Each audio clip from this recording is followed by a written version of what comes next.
let's start from the very beginning.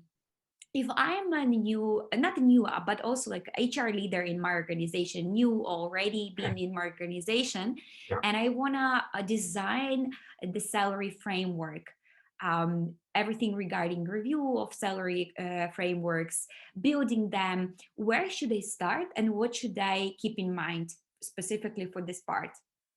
First of all, you need to look at what you have, like specifically the org designs and so on. First, as an HR practitioner, you need to understand your business model. So, what do your company operates, in what kind of industry, what kind of talent that's required, and so on. First step, first step, you need to know that. And then the second part is once you have the understanding of the business model, then you started to put in a few designs. The designs can be in the form of structure, right?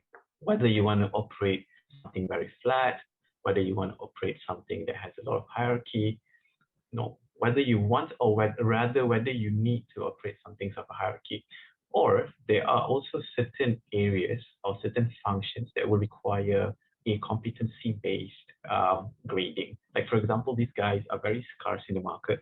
It's very hard to find this talent. So as they progress through competencies, through certification, through experience, and so on. Yeah, those are like at least the three key umbrella key bands that you want to look at from design's perspective.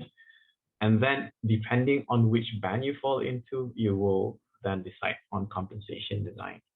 Yeah, for example, the first one, the flat organization, or if you're operating a startup with like 20 packs, then why would you need a salary band, right? That is the first question. That is the first thing. And the second part, if your company is large enough to have like a proper job grading, and then you will want to design something around it. You want to ensure that you're at least competitive in the market, but at the same time, you wouldn't want to destroy the market as well. What I mean by destroying the market is if you are offering too high, and then naturally you will in a way disrupt this whole ecosystem.